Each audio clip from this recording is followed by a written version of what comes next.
Mesdames, Messieurs, bonsoir et bienvenue à ce nouveau numéro d'Inter à lire. Nous recevons ce soir pour son livre intitulé « Les histoires rencontrées à raconter » Madame Ketia Mavinga. Bonsoir Madame. Bonsoir, bonsoir. C'est un grand plaisir pour nous de vous recevoir. Moi aussi. Nous avions repris cette émission avec une autrice. Après, c'est encore une autrice. C'est un plaisir pour nous. On peut dire que c'est une bénédiction pour Interligne. Bien sûr. Voilà. Alors, votre ouvrage est sorti au mois d'avril. Oui, bien sûr, les 13 Il est tout récent, oui. Avril 2024, oui. Aux éditions Empreinte à vie. Exact. Et vous racontez votre histoire à vous. Exactement. Une histoire poignante, une partie de votre autobiographie, on va dire. Ce n'est pas l'autobiographie générale, oui, une partie de votre autobiographie. Exactement. Vous parlez des problèmes de santé que vous avez rencontrés dans la vie, qui vous poursuivent jusqu'à ce jour. Vous racontez les débuts, vous racontez comment vous avez traversé toutes ces épreuves, tout ce titre, les histoires rencontrées à raconter. Exactement. Ma première question, c'est pourquoi un jour vous avez décidé à les raconter? Waouh! Alors, la raison qui m'a poussée à écrire ce livre est venue du fait que ce besoin d'édifier une personne qui aurait envie d'abandonner à ne pas le faire. Nous rencontrons tous des moments difficiles et on a tous besoin de soutien. Et lorsqu'on passe par des moments difficiles, il arrive qu'on doute, il arrive qu'on passe par des sentiments tellement négatifs qui nous arrivent.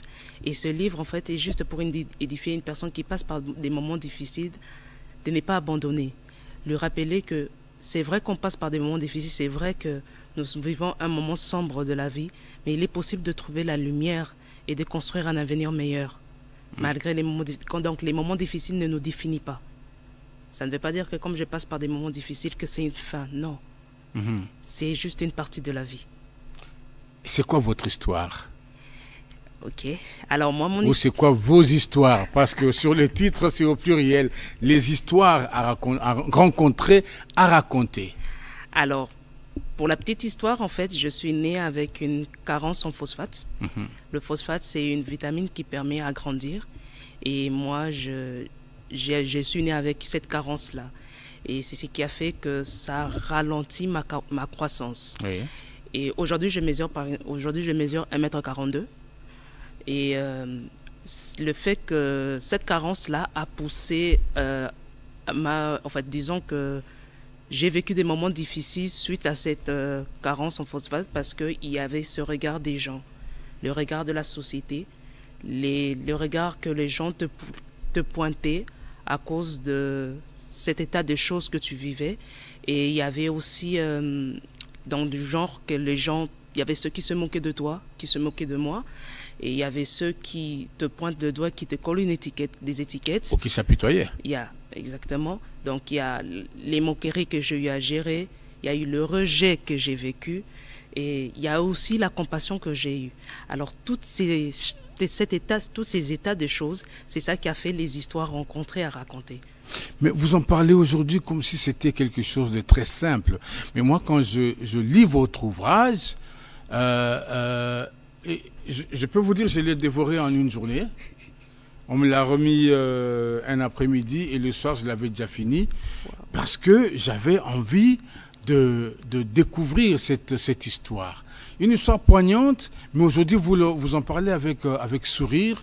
Aujourd'hui, vous en parlez comme si vous n'avez pas vous-même traversé toutes ces étapes. Comme si vous parliez d'un autre. D'ailleurs, dans le livre, vous parlez souvent à la troisième personne. Exactement. C'est seulement vers la fin que vous parlez à la première personne. Exactement. Pourquoi ce choix?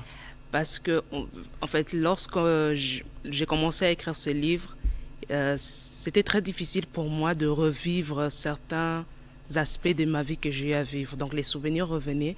Alors, et vous avez fait le choix de parler comme si c'était l'histoire de quelqu'un d'autre. C'était quelqu'un d'autre.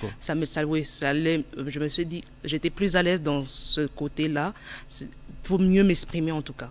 L'effet de raconter mon histoire comme si c'était l'histoire de quelqu'un d'autre m'a permis de m'exprimer, de faire ressortir exactement les choses que je voulais réellement dire. Mais vous étiez encore une enfant quand vous passez d'un hôpital à un autre, ici, et puis en Afrique du Sud, 14 ans. Vous comprenez déjà les choses, vous êtes assez grande, on va dire. Vous comprenez les choses. C'est à cet âge-là déjà que vous commencez à souffrir, ou est-ce que c'était plus tôt ou plus tard? La souffrance a commencé dès les débuts. Dès le premier jour de mon opération, je n'avais que 6 ans. Oui. Ma toute première opération, c'était quand j'avais 6 ans.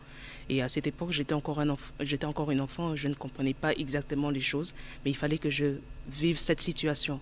Et ce n'était pas facile. Et en tant qu'enfant, tu dois non seulement vivre ça, et tu as tes camarades de classe qui se moquent de toi après quand tu reviens. Par exemple, tu reviens d'école, tu viens de te faire opérer, tu es là avec tes béquilles et tout, et tu as des gens il y a tes camarades de classe qui se moquent de toi. Tu n'es encore qu'un enfant. Et tu dois gérer ça toute ta vie, en fait. C'est vrai qu'à cet âge-là, c'était pas facile, oui, j'imagine bien. Ouais. Mais comment vous avez pu arriver à gérer ça jusqu'à ce jour? Quand je vous regarde, vous avez un visage rayonnant, toujours. Eh bien, c'était pas facile, mais grâce à Dieu, j'ai eu le soutien de ma famille. Ma famille m'a beaucoup aidé. Oui, vous en parlez beaucoup dans ce livre. Exactement. Les parents étaient toujours à côté de vous, au point que vous-même, vous mettiez à vous poser la question, qu'est-ce qu'ils ressentaient en voyant leur enfant dans cet état-là? Qu'est-ce qu'ils pouvaient souffrir? Exactement. Vous vous apitoyez sur leur sort. Exactement. Il m'est arrivé de penser, en fait, de me demander ce que mes parents pensaient. Qu'est-ce que ma famille pensait de cette situation, comment ils les vivaient. Parce que je savais comment moi je les vivais, mais je me demandais comment eux ils le vivent.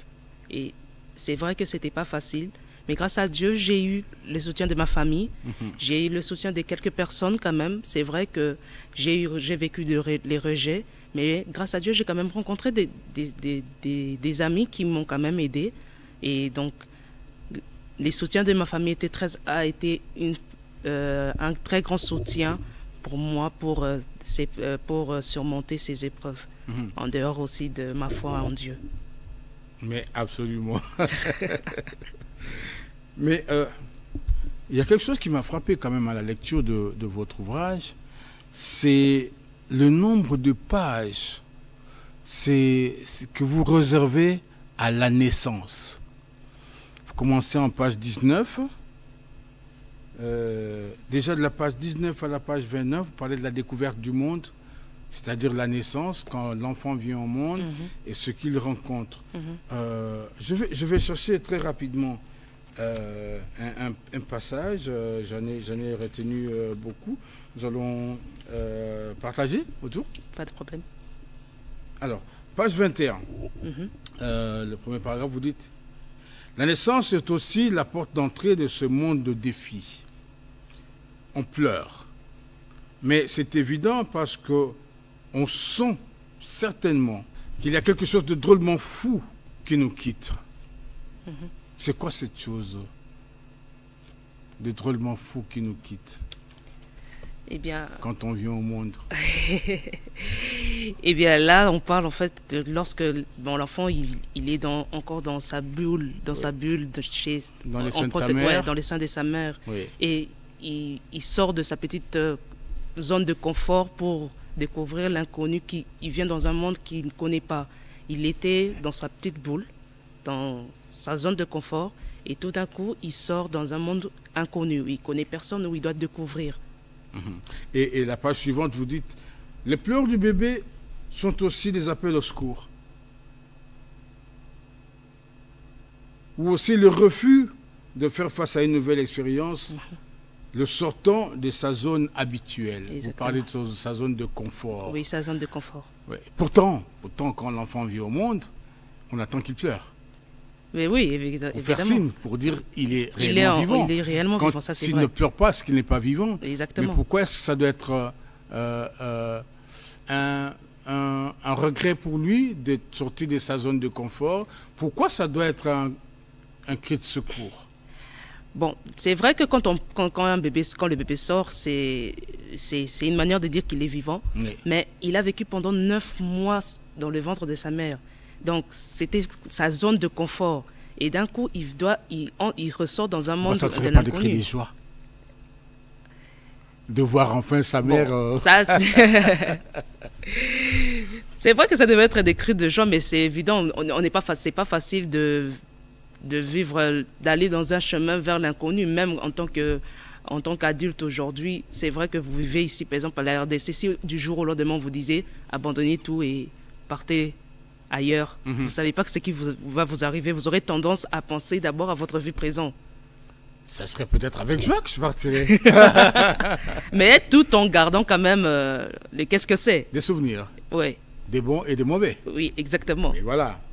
Alors, page 23. Déjà, je vais vous poser cette question à la fin. Lisons un peu. Déjà que lors de la naissance, les hommes commencent à vivre des inégalités. Il paraît qu'ils naissent tous égaux, mais les réalités quotidiennes prouvent le contraire. Pensez-vous vraiment que ces inégalités réellement naissent à la naissance? Oui, je pense. À quoi vous attribuez cette affirmation?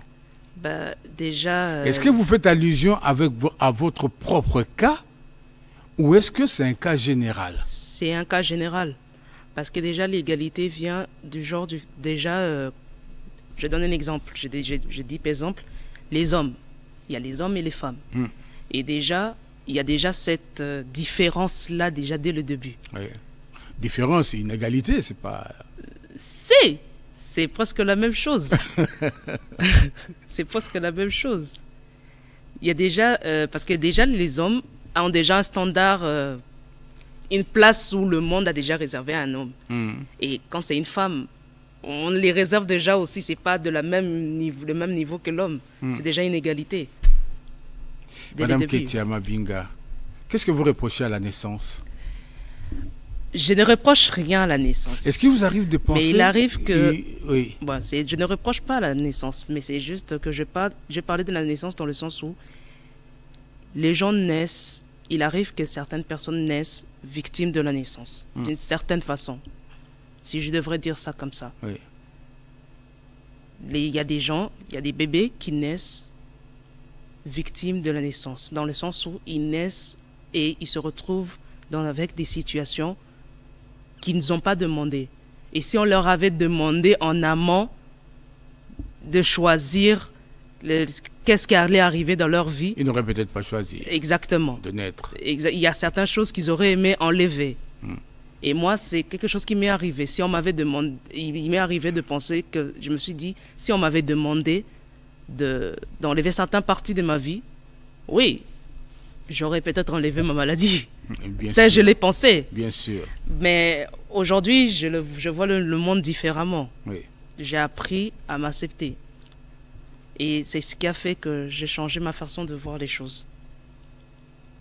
Mais quand vous réservez autant de pages à la naissance, je reviens un peu à cette question, j'ai l'impression que vous... Est-ce que vous êtes déjà arrivé une fois de penser « j'aurais bien pu ne pas naître » ? Oui, il m'est arrivé.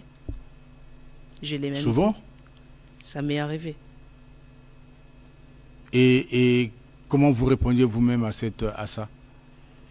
Il m'est arrivé de me poser la question si je n'étais pas né du tout. Alors, je me suis dit, si je n'étais pas né, je n'allais pas vivre ce que j'ai vécu. Est-ce que c'est à cause des souffrances vécues? Exactement, c'est ça. Ou ça. est-ce à cause de ce que vous êtes aujourd'hui? C'est à cause des souffrances vécues. Des répercussions de la maladie aujourd'hui? C'est à cause des situations vécues. C'est ce qui a poussé à ces questions. Parce que si j'étais né, disons que si j'étais né du genre normal, comme tout le monde, ces questions, je n'allais pas me les poser. Mais c'est parce que je l'ai vécu que ces questions sont venues. Ces questions sont venues plusieurs fois? Ou est-ce que vous avez fait un effort dès la première fois de la balayer d'un revers de la main pour qu'elle ne revienne plus, pour qu'un jour tu te dises « Ok, Je suis là, je suis vivante, c'est ce qui compte. Ces questions sont venues plusieurs fois. Ça m'est arrivé plusieurs fois, surtout quand surtout quand j'ai commencé à réaliser vraiment de le sens où quand j'étais conscient, parce qu'il y a 6 ans, bon, on n'est pas vraiment conscient, mais quand on grandit et que la conscience grandit et on se rend compte de certaines situations qu'on vit, et ces questions sont venues plusieurs fois. Et vous parlez de l'héritage du berceau. C'est quoi pour vous l'héritage du berceau? L'héritage du berceau, c'est ce que... Qu'est-ce que vous avez hérité au berceau ou qu'est-ce que le berceau vous a légué? Oui, donc c'est ce que je disais. L'héritage du berceau, c'est ce que l'enfant trouve à la naissance. Donc dès qu'il naît, c'est qu'il trouve à la naissance. Moi, par exemple, mon héritage de berceau, si je dirais ça, c'est je suis né directement avec cette carence en phosphate. Donc c'est l'héritage que le berceau m'a donné. Elle est peut-être négative dans le sens du terme, mais c'est l'héritage que moi j'ai reçu. D'où le terme l'héritage du berceau. Est-ce que vous avez reçu dans la vie, en dehors de vos parents, des gens qui vous ont tout de même réconforté? Parce que quand vous parlez, on a l'impression qu'à un moment donné, vous aviez que moquerie. Est-ce qu'il y a eu des gens à côté de vous, en dehors de la famille, un ami, une amie, qui vous disent attends, Ketia, quel que soit ce qui t'est arrivé, tu es d'abord une personne humaine, tu es intelligente, comme je vois moi, et tu es capable d'en faire beaucoup dans la vie, à condition que tu oublies ton état physique et que tu te considères comme une personne humaine à 100%. Je vous ai entendu tout à l'heure prononcer le mot une personne normale. Moi, je ne vous trouve pas anormal du tout. Vous savez, il peut y avoir des personnes de petite taille comme vous qui ne sont pas passées par la maladie. On ne peut pas considérer que c'est des personnes anormales. Est-ce qu'il y a eu des gens comme ça pour vous remonter le moral, pour vous prendre par la main? Exactement, il y en a eu quand même. Là, même dans le livre, j'en parle, j'en ai cité 3. C'est parce que ces personnes-là sont des personnes qui ont vécu avec moi ces situations. Il y a, par exemple, Nancy Kahacha, une de mes amies d'enfance que j'ai rencontrée depuis très longtemps. Il y a Abigail Masongele, une de mes amies de l'adolescence. Elle a été vraiment mon soutien, surtout face aux moqueries et aux rejets que je ressentais. Et il y a aussi Bridge Maketa. Et il y a pas mal de personnes que j'ai rencontrées, même à l'université. J'en ai rencontré. Monica, Naomi, j'en ai rencontré. Donc, c'est vrai que j'ai vécu le rejet et que j'ai vécu les moqueries, mais parmi ça, j'ai quand même rencontré des personnes qui m'ont accepté comme je suis et qui m'ont montré que j'étais une personne merveilleuse. Cette question, je vous la pose parce que en page 38, vous dites ces gens. Dans ce monde, il y aura toujours quelqu'un, quelque part, qui s'évertuera à égrener un chapelet de questions du genre aurais-je demandé à naître? Si je n'étais pas né comme ceci ou comme cela, et si j'étais né quelqu'un d'autre, et la réponse, vous dites, la réponse à toutes ces questions est simple. Ce temps-là est révolu, réellement révolu, comme vous disiez tout à l'heure. Exactement. À quoi passez-vous vos journées maintenant? Aujourd'hui, j'écris. Après avoir passé tous ces temps entre 2 hôpitaux, entre 2 opérations, espoir de réussite et puis échec, 2e échec, 3e échec. Après tout ça, quand vous vous êtes rendu compte que ce temps-là, le temps de penser, de se poser ces questions est déjà passé, parce que c'est vrai, c'est des questions légitimes. À un certain moment, quand on passe par autant d'épreuves, on en arrive à se poser ces genres de questions. Mais quand c'est passé, qu'est-ce qu'on devient? Qu'est-ce qu'on se dit? Qu'est-ce qu'on fait? Eh bien, pour mon cas, par exemple, ça a été révolu au moment où j'ai accepté. L'acceptation de soi. Je me suis acceptée comme je suis. Et j'ai assumé je me suis assumée. Et je me suis aimée. Et c'est à ce moment-là où... Et vous êtes arrivé de ne pas vous aimer à un moment? Oui, ça m'est arrivé. À ce point? Oui, ça m'est arrivé. Alors, lorsqu'on s'accepte, on s'assume. Et lorsqu'on s'assume, bah, c'est là où commencent les processus de guérison. Vous vous rendez compte que vous êtes une créature merveilleuse et que votre vie ne se limite pas à ce que vous avez vécu. Et que ce que vous avez vécu, c'est juste une étape et que vous pouvez donner au monde quelque chose de meilleur. Et à la fin, À la fin de cette page 38, vous dites « Il y a toujours moyen de se trouver une voie, une porte de sortie de crise. » Exactement. Vous avez trouvé la vôtre, vous avez parlé de l'écriture. Oui. Parce qu'après cet ouvrage-là, il y a un autre en préparation. Exactement. Qui va parler encore de ces problèmes-là ou d'autres? Non, là, ça va parler d'une autre chose. J'essaie d'abord de laisser mes lecteurs digérer celle-ci. On va parler un peu d'amour. Ah, d'amour. Oui, on va parler d'amour. C'est parmi les parutions. Il y aura le souffle de l'amour qui va venir très bientôt. Ça vous a beaucoup aidé, l'amour? Bien sûr. Pas que l'amour parental. Bon, l'amour parental, oui, ça m'a beaucoup aidé. L'amour de mes camarades, de mes amis aussi, ça m'a beaucoup aidé. Mais l'amour de l'autre côté, bon, c'est assez compliqué. Mais ça ira, en tout cas. Ça ira. Donc, bien sûr. Lorsqu'on sort de la porte des crises, eh ben, on commence à devenir la personne qu'on devait normalement être et on devient heureux. Votre histoire est en même temps passionnante. Elle peut être douloureuse, mais elle est en même temps passionnante. Vu tous les efforts que vous avez fournis et à côté de vos parents, parce que je sais que vous-même aussi, vous vous battiez, vous avez envie vraiment de sortir de cette situation. Vous vous êtes réellement battu quand on suit votre parcours. Et ici, là, je suis en page 40, vous dites, aujourd'hui, celles et ceux qui se considéraient comme victimes de leur naissance peuvent, à travers cette histoire, changer d'avis. Et je peux vous assurer que moi, à la lecture, j'étais consolé en lisant cette phrase-là. J'étais consolé parce que je ne voulais pas voir l'auteur j'allais dire s'enliser ou se cantonner dans la douleur, mais aussi aider les autres, aider les lecteurs, aider les personnes, d'autres qui seraient dans votre situation, ou peut-être les parents qui, quand vous parlez de la détermination de vos parents à vous voir guéris, c'est aussi un exemple pour les autres parents qui pourraient arriver, à qui cette situation pourrait arriver, de savoir qu'il faut de la détermination, qu'il faut beaucoup d'amour pour leurs enfants et ne pas lésiner sur le moyen. Ça, on l'a constaté aussi, pour rechercher à tout prix et ne baisser le bras quand tous les moyens sont épuisés et que plus aucun effort ne pourrait plus rien faire.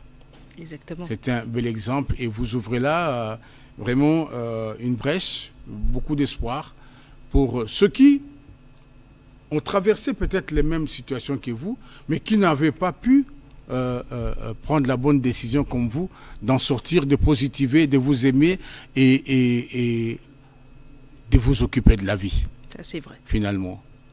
Ça, vraiment, c'est vrai. Quand je vous lis aujourd'hui, quand je vous entends parler, je sens que vous aimez la vie.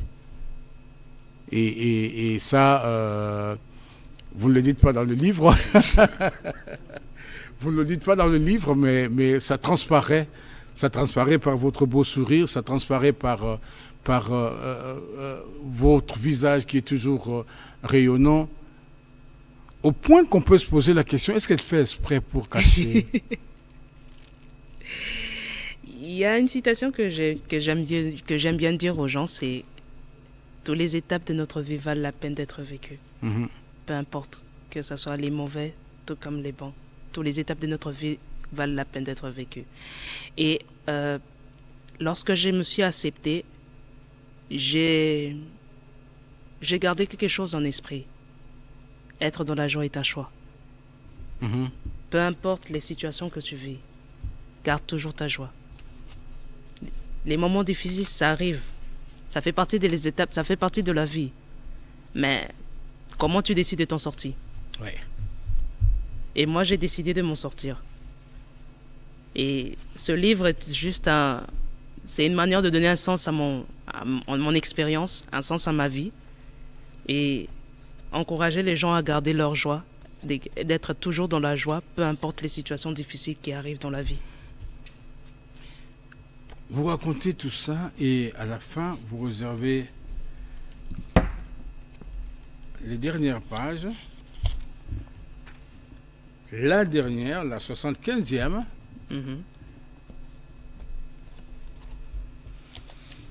à ce poème. C'est un poème. Pouvez-vous nous le lire pour terminer? D'accord. Pouvez-vous nous faire l'honneur de nous le lire? Je suis là et je vis. Chose inimaginable et impensable. Comme quoi Dieu peut tout sans rien. La foi en lui nous inscrit dans son programme de réalisation de grandes choses. Même lorsque tout paraît sombre, le soleil se cache toujours quelque part. Je pense être une lumière éclairant depuis la grande lumière, Jésus-Christ. Sans lui, rien de tout ce que je viens de raconter n'aurait pu se faire. Voilà, je vis aujourd'hui, je fais tout ce qui m'était naturellement refusé comme activité. J'ai correctement étudié, je conduis, je souris, je vis normalement et correctement. Bravo. Merci beaucoup. Si vous vous retrouvez aujourd'hui en face